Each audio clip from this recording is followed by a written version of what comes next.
because if you've got a higher turnover of people, we all know it's so damaging for the bottom line. 100%. Rubbish of productivity. As he said to me yesterday in the kitchen, she's the boss. Yeah. I know that already, mate. Yeah.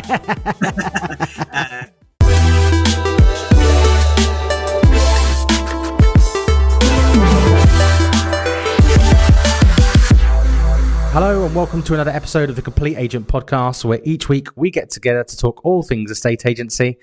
My name is James Kendall, and I'm joined by my colleague and good friend Ian Storey this week.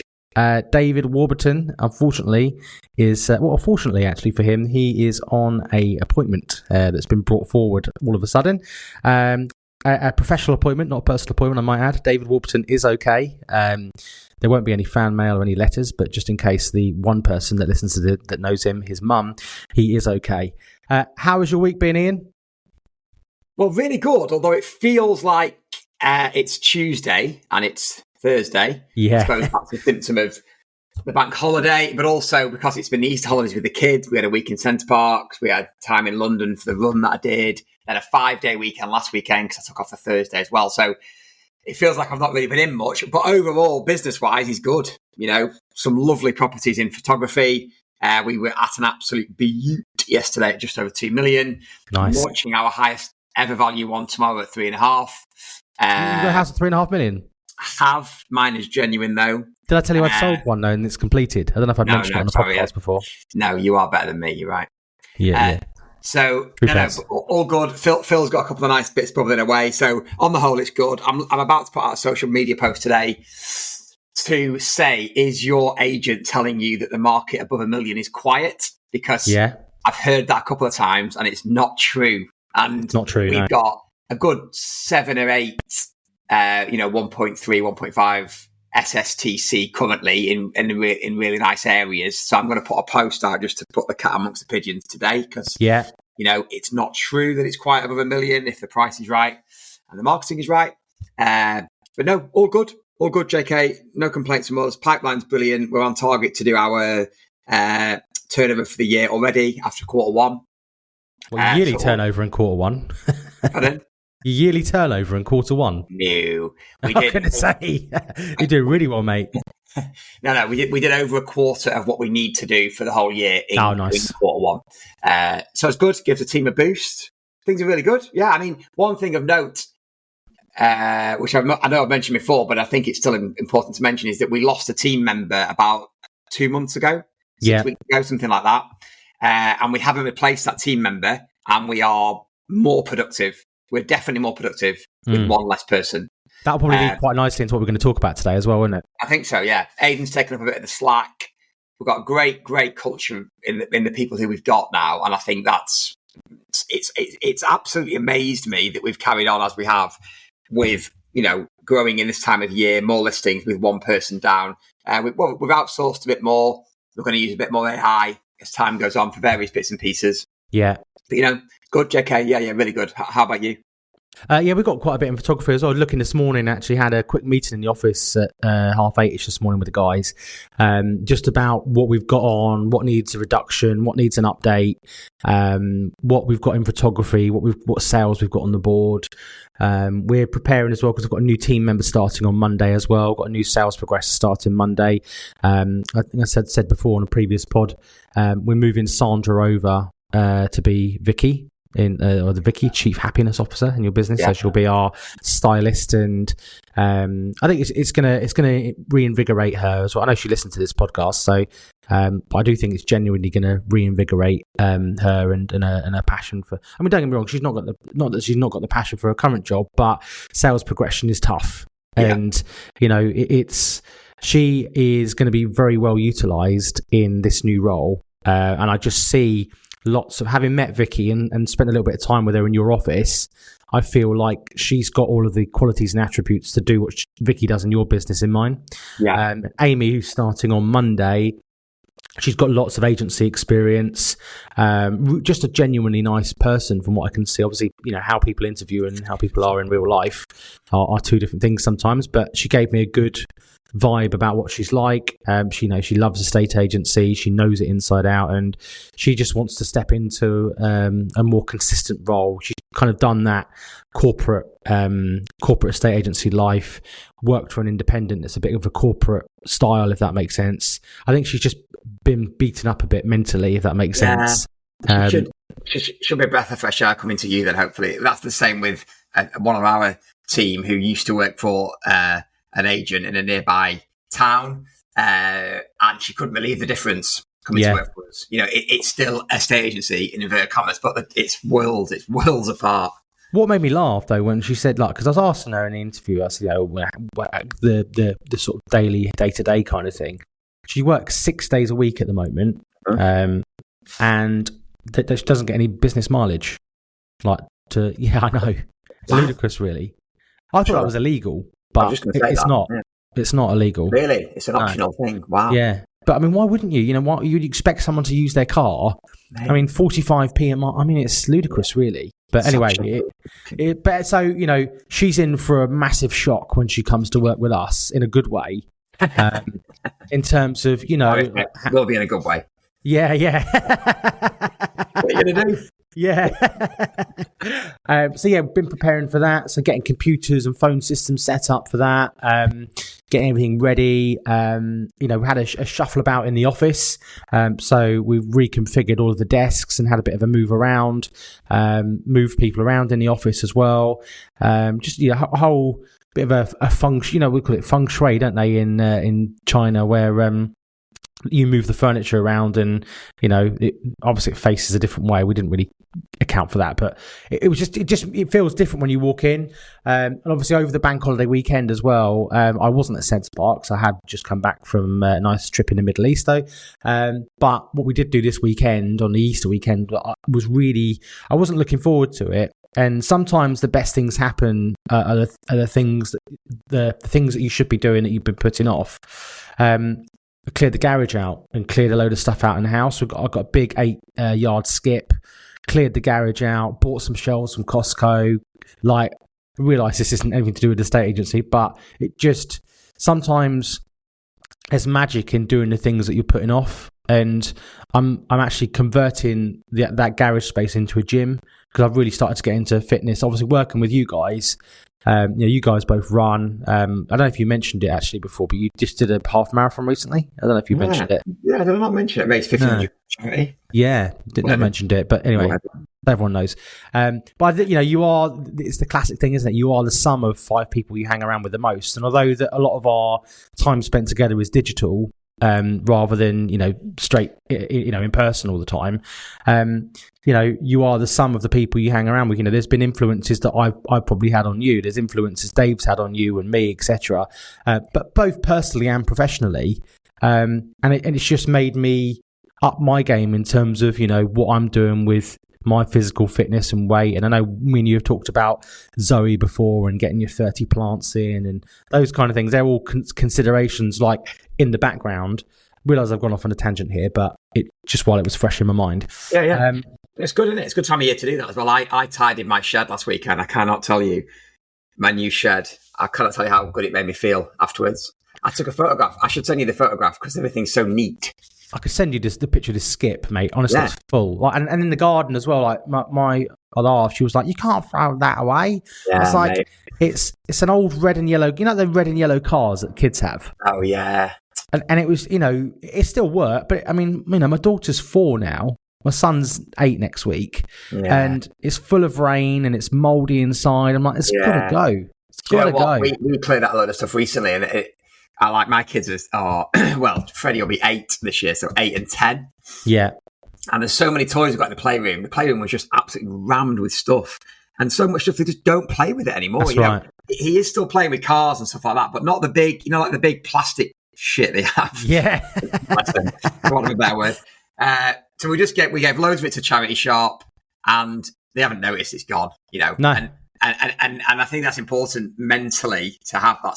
Have a nice space to go back to at the end of the day. 100%. Very important, mate. So the garage is, I mean, like I say, building. The other thing as well, there's something quite satisfying. I'm not Mr. DIY really, but there was something quite satisfying about building 2 big like racks from Costco, putting them together and like organising everything. Like I got some good satisfaction about that. Anyway, that's part of my week in a long, convoluted way. In terms of what we're doing, we've got we've had quite a light month for sales in terms of units. We're nearly into double digits now, but as I said last week, we're well into sort of 6 figures in terms of like monthly sales agreed in terms of money. I've got a couple of deals I'm trying to work on at the moment. We've got 6 in photography. I took on a really, really nice one yesterday at the mid-range at 625.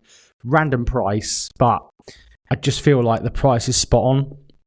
It doesn't work at 625. It'll be offers over 6. But it's a kind of house like it feels like a Dave Warburton house. Like Dave generally puts those houses on that have got like dark like LVT floors and like a dark kitchen with a really nice worktop. Like it's that kind of vibe. And it's styled so immaculately. It just gives a really good vibe, and I think it will photograph. I think it will sell really well. It's a bungalow as well.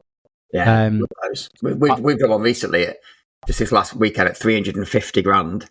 Yeah, minted, extended, done by a builder. It looks really, really good. Obviously wouldn't normally do stuff that low, but it fitted. I think they fitted the brand fine, and it flew out. We had 12 offers. It's gone 40 grand over. It was easy. Really. Yeah. But the seller's dead happy. So I love ones like that as much as I love the £2 million ones. Really, do you know what it is? It's for me. It's what it's like inside a lot of the time. What it's like inside in the clients. They're the 2 big drivers sometimes, aren't they? You can have a £2 million house. Front photo's important, isn't it? Yeah, it needs to look good enough from the front to put on. One I've got tomorrow that we're doing at 1.25. I mean, it's massive. It's like nearly 5,000 square feet. It's half an acre plot, but it does need some tidying up. But we've spent a lot of time there. I mean, Chloe, bless her, it's one that Chloe's been doing because it's a sort of a close relation to Chloe. And she spent so much time and effort in there, like sorting, styling, staging, just getting it. Because the thing is, we say to people, what's important to you is how much you get for it important to you. Well, yeah, it is. Well, this is what you need to do. You need to invest some money in your house in order to get it to a suitable state. It's interesting, JK, different level. We had one that I went to yesterday, which is a barn conversion. No way. Yeah. And they paid nearly 1.2 for it 3 years ago. So the market has gone up by 12% in that time, in the area. So that puts it at just over 1.3, now 1.32, something like that. But they've spent on it, so they didn't have any fencing around it, so they put loads of fencing all the way around, put a big outdoor gym in, paving, patio, a new set of electric gates. So, I said to them, look, I think it's probably offers over 1.35. Yeah. Hit data is suggesting that. And they were saying, we've got planning for a triple garage block. It hasn't got a garage, and it's 1.3. Right, okay. No garage. They've got planning for a triple garage, oak frame garage block right next to it. Should we do it, we can build it for 35 grand. I said, yes. You should definitely do that. I said, it looks like it's offers around 1.35 as it is, but without a garage. We had one recently, beautiful house at 1.5. It had planning and a base for a garage next to it. It wasn't easy to sell. And we did sell it eventually, but it's a stumbling block that for people. So people don't want to build it. They don't want the arse, the pain in the arse, isn't it? They want to drive in the Range Rover and park straight in the garage. Of course you do. So I said, you should definitely build it, and then we go on offers of 1.4, and the pound per square foot stacks up. I think it would work really well. There's lots of sales happening in the area at that kind of level currently. Yeah, and that was music to her ears because she wants to build it. He was a bit more of like a bloody hell, I'm some bloody spending money. But as he said to me yesterday in the kitchen, she's the boss. Yeah, I know that already, mate. Yeah. But it went down really, really well. But the point is, being honest with people, because they would have had a lot of agents go in there and just say, no, it's fine. Just get it on the market now. You don't need to do that, and just sort of tell them what they think they want to hear. Yeah. So, that's important, which probably brings us on quite nicely to our topic. Yeah. Sort of being honest with clients and telling them what they need to hear.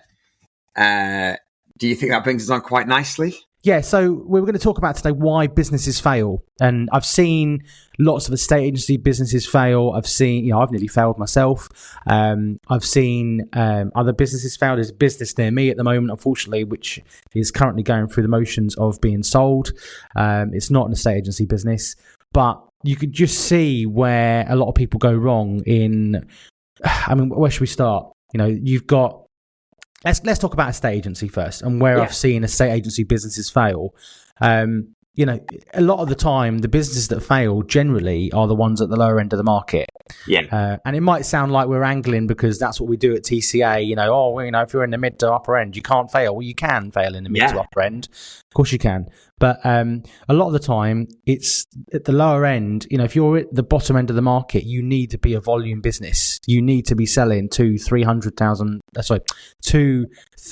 houses a year minimum to be able to have a sustainable business. And obviously, the only issue with that is unless you've got a really good team of valuers and you're managing your stock really well, you're at the mercy of the market. So when the times are good and the COVID markets happen and the sort of 06, 07 market pre-GFC happens, you're it's a money machine. You print money for the best part of 12 months. However, outside of those times, if you're not listing and managing your stock effectively, then that's when troubles happen, because you in order to manage that sort of level of homes, you need a big team and people need paying. And if you think now, national insurance obviously has gone up, NI's contributions have gone up, the average living wage has gone up, inflation's gone up, and a lot of estate agency fees aren't going up with inflation. If anything, they're going down. One thing I wrote down, I've made a few notes to discuss. One thing I wrote down, I just wrote fees. And I think that you need to get good at charging a good fee, whatever that looks like for you. I always bang on about 2%. Our average fee is about 1.95, 1.96. So we come down a bit sometimes, but get good and work out how you can proposition your company to charge the right kind of fees. Yeah. Because like I say, if your volume, then you've got I've been there, you've been there, you need such a big team to manage those properties correctly that unless things are going well consistently, it's very, very, very, very difficult. So I would say you need to get good at charging a good amount for what you do. If that feels like 1.5, 1.25. Well, should we break that down then? I mean, let's talk about what that looks like, because it's easy for us to say you need to charge a good fee, but let's break it down a little bit. Well, what does that look like? So say I'm Joe Blogs and I'm listening to this, or I'm Mrs. Blogs and I'm listening to this, and I'm currently charging 1% or less. What does that look like? Well, two things need to happen. You need to make sure that you have excellent consistency and quality of marketing across everything that you sell, first of all. So what's that look like? So that looks like professionally staged, styled photographs. So most agents these days use a professional photographer, but majority of agents don't go in with the photographer and style the room first. So no, correct, yeah. Styled quality images on every single property. Currently, still, most agents aren't doing twilight photography. Yeah. So we produce a twilight for every single house, even this time of year. I was there last night. You might have seen on Facebook at 9 p.m. at a shoot with our photographer, getting the twilights, and our videographer. So twilight, presenter-led video across everything that you do. Yeah.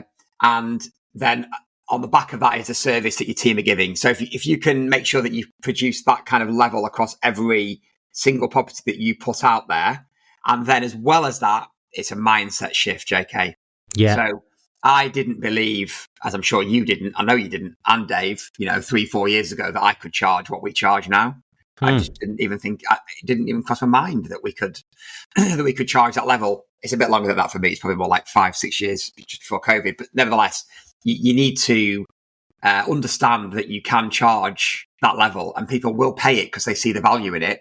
But you've got to have all of this going on in the background every single time that you put out on the market. And so often now, I see it now, agents trying to copy us, and they've done a few twilights, and then suddenly they put 2 on without twilights. Or dated house, empty, no virtual staging in the you know what I mean? So they haven't got that consistency. So that's why they'll always only be charging 1%, 1.25.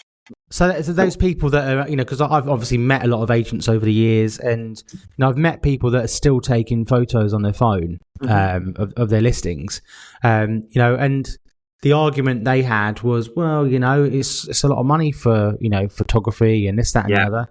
Yeah, it is. It is a lot of money. But so what? It's worth it when the fee comes in. But it's tangible. The thing is, there's no, and I think sometimes, and this frustrates me. Sometimes I speak to people and they think that, and I'm sure it's the same with you. They think, right, well, James Kendall, Ian Storey, Dave Warburton must have a magical thing to say in the living room to get 2%. Yeah. And it's not. What it is everything. It's the whole marketing mix. And the reason you need to do professional photography, the reason you need to do brochures, the reason you need to do video, etc., is because it's all tangible marketing. It's stuff that you can see, feel, touch, experience. That is true. The one thing I would say is that there's another layer. There's lots of layers. It's like one massive onion. But there's I think there's a step before that, before you get in the living room, that you need them to think they know you before you arrive. Yeah. So, but that also mixes into that though, because if they know, in terms of they know your brand, because we get at the moment, we've had I think 3 emails in the last 24 hours, all from people saying, "Hi, we've looked on your website.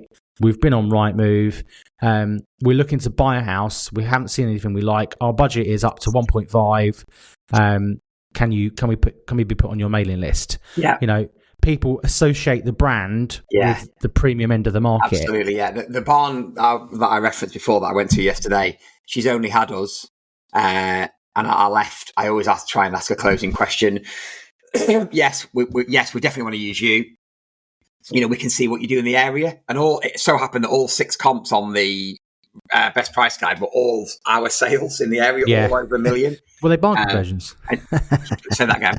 Were they barn conversions? Two or three of them were actually. Yeah. But no.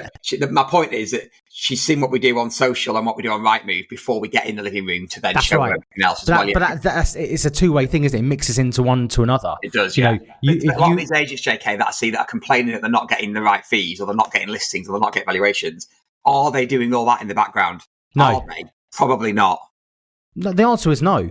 Because that's the thing, you look at, I'll do a bit of research on them sometimes, and I'll, genuinely try and help people, because, whether they've been a member or not, genuinely, I'm just the kind of guy that, and I think that's where obviously TCA kind of came around, is because, when I was part of other masterminds and other memberships and just general like estate agency groups, I'd always try and help people, and people go, "Oh, how'd you get that house on, and how'd you do this, and how'd you do that?" And then, you'd look at their website, and, their photos have been taken on a mobile phone. Sometimes there's no floor plan, there's no video. Are they doing local community interviews with people? No. There's no consistency across the marketing. So just to move on slightly, because I'm conscious of time. Yeah. All that is vital. Okay. That goes without saying on every single listing. For me, I also think you should be selective as to what you sell, unless you've got a brand split. The next bit I think we should talk about is your team. Yeah. And inspiring your team, leading from the front, inspiring your team, because we're talking about having a business that isn't going to fail. Yeah. But you need a team of some sort. If you're a low volume agent, you need more. If you're if you're a high volume agent, you need a bigger team. Obviously, if you're a low volume agent, you need a small team, like we are. But I think inspiring your team is important. So, for example, things like my team know that if I'm on holiday, I'm there. They can speak to me whenever they want to. I went this morning at 6:30 this morning. I went to take a couple of photographs of a house from a front, because it only gets the sun first thing.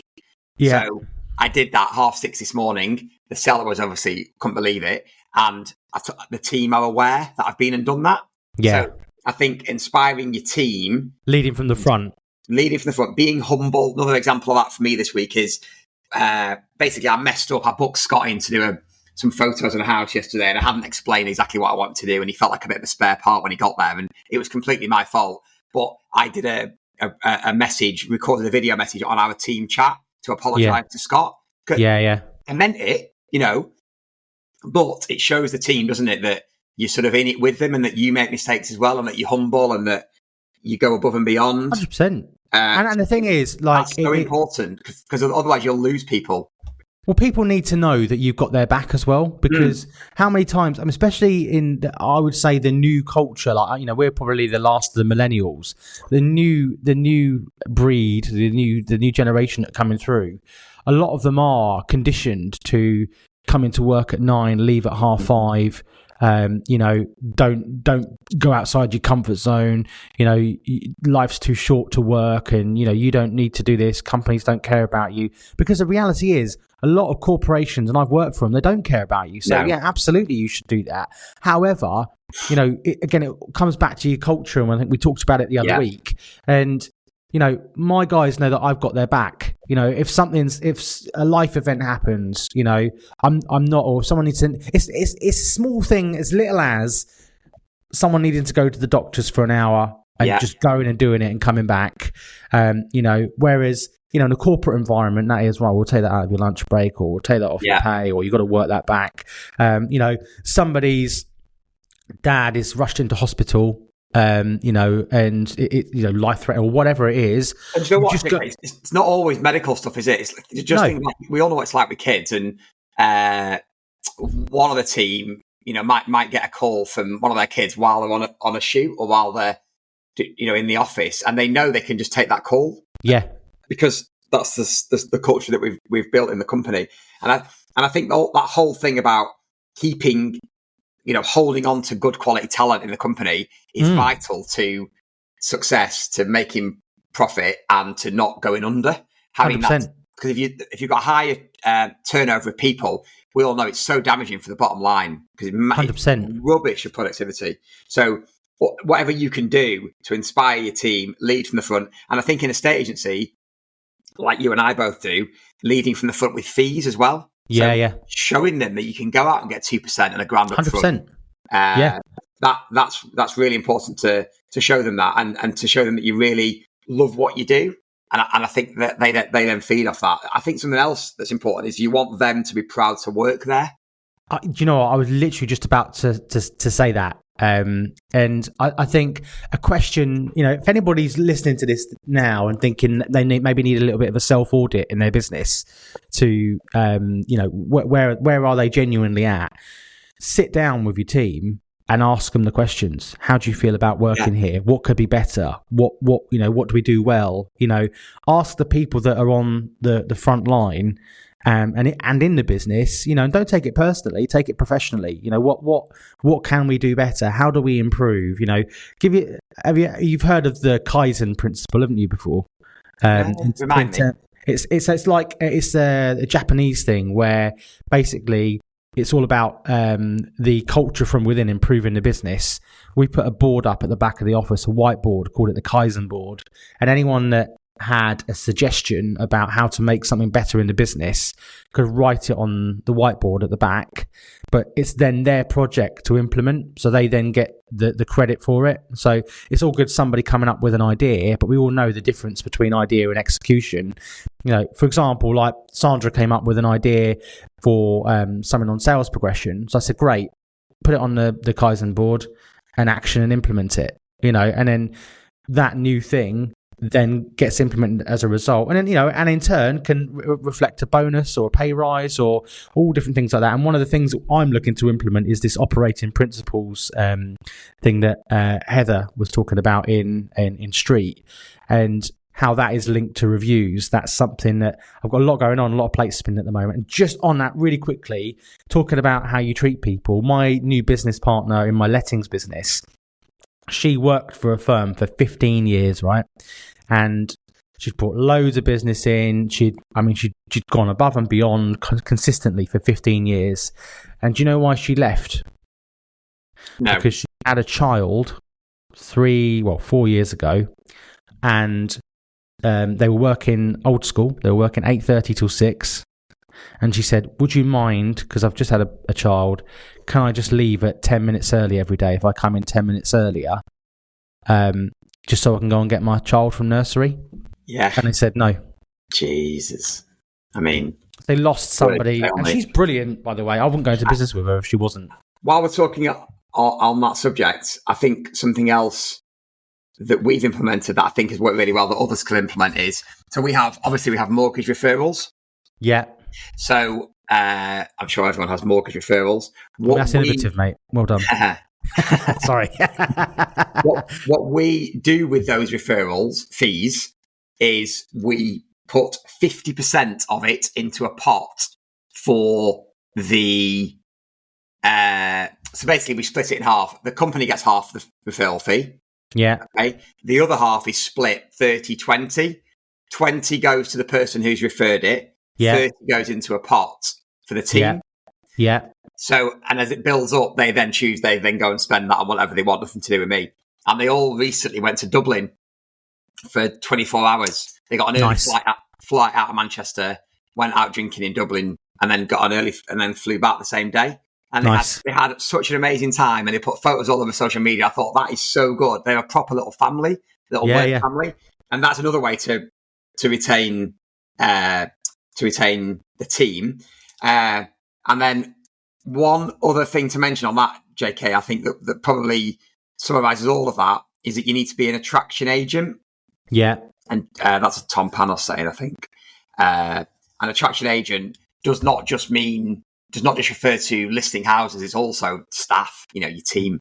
Yeah. And if you can be an attraction agent, the team are proud to work there. They'll shout about it on socials. They're less likely to move away, but also it helps. And it all comes back round to the top of the funnel. If you're an attraction agent, I think you'll lose less staff at the bottom end, but I think you'll feed it with more valuations at the top because people want to work with you. That's home sellers and your team. Yeah. So why do you think, so just to cap that off then, so we've obviously talked about what you can do and why. Mm-hmm. Why do you think a lot of businesses fail? Well, because they don't do most of that we've just discussed. I also think a couple of little things that I've written down as well. I think simple things like putting away your tax and your VAT. Yeah. Every month. So every month, I know you do, I know Dave does, every month we put away the corporation tax and the VAT for that month into a completely separate ring-fenced account that we never took. Yeah. So I do that and a bit more. I never said to you recently, I've upped it because I've always done that. I've always done the VAT, the corp. And what I've done recently is I've upped it another 7%. So then in my separate account, like there's a nice pot building up there because it's just nice when the times are a little bit more difficult, you've got that sitting there in the background. And if you don't need it, great. But also, we're going for a rebrand. I've just spoken to Jenny about doing a website for us as well. So, it's having it there as a little investment pot, or if you want to do something with the team, or so the other missing piece of the puzzle that I think we haven't mentioned, and we won't go too deep into it, is maybe we'll run the mini series again in the next couple of weeks and maybe have a refresh. But lead generation. And one of the reasons I nearly failed in business was because our lead generation was referral and recommendations. We were waiting for people to call us, or we'd do a brand awareness exercise, a billboard or a load of leaflets, randomly, sporadic, like spray gun. There was no consistency or methodology or rhyme or reason behind it or structure. Whereas now, we're every quarter consistently, we're sending almost 10,000 market updates out. And what we've also been doing now is that, I've tried to apply the principles I've done with video over the years. Each market update we send out, it's got to be 1% better than the last, at least. Yeah, that's good. Improving the power of compound. So this time, the way I've done the market updates by splitting them up into areas, drilling down into the data, actually addressing the areas by their name, and it's a lot of work. I could say on this podcast exactly what we do and how we do it, and probably tell all the content, and I guarantee you 90% of the people probably wouldn't implement it anyway. We've done that, JK. I think we've done this when we first started doing the podcast. We've told everyone how we do everything, and still people aren't doing it. It's implementation, isn't it, and consistency. And unless you're doing everything, then But it is hard work, and the on-market letter strategy. You've got to have a strategy, and measure how many people are coming in each time. Is this method working? And things will naturally grow. There's so many. It's multifaceted. Once an instruction comes in or a lead comes in, what do you do with that lead? It's not going to sell itself. It's not going to work itself. Once you've got the lead, you've got to do something with it. And I just think it'd be a great time maybe to again, like we said, have a little mini series again to catch up on and go through everything again, and maybe because there'll be no doubt things will have changed. No doubt things will have changed because they change all the time. Yeah, there's definitely things we've added in since. I think one other thing that I think is important as well is just going back to why businesses fail, is not spending on unnecessary things. Yeah. It's spending the money in the right area. Because, you really don't, like, for example, I know you've not really got a high street shop, have you? You're not really a high street shop. Well, the thing is, I have. Yeah, but you're not really, have you? You're not on Bedford Town High Street. I'm not. No, I'm not on Bedford High Street, no. So I think that's why it's fairly similar.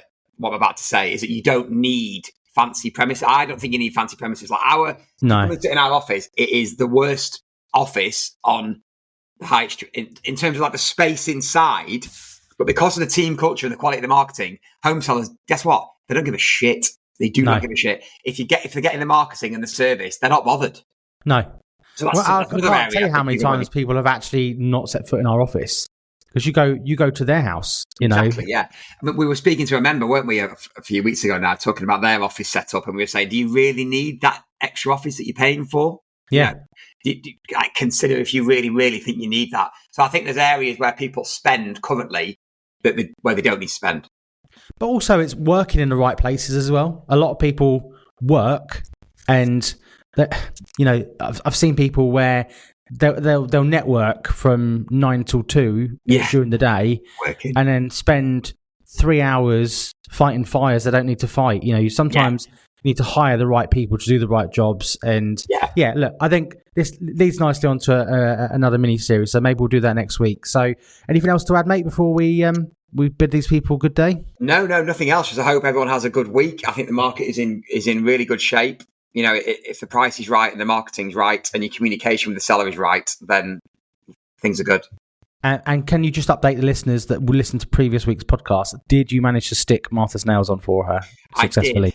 I did manage to stick Martha's nails on for her. And she has now painted my large left toe pink. Looks like a watermelon. Oh, nice. Excellent. I went to the garage the other day, one evening, just to get a pint of milk or something. And I put my sliders on. I didn't realise till I got there that my toenail was... There's a rumour going around the village now. Right, cool. Let's call it there. And we will see you all next week, hopefully, with Mr. Warburton. Bye.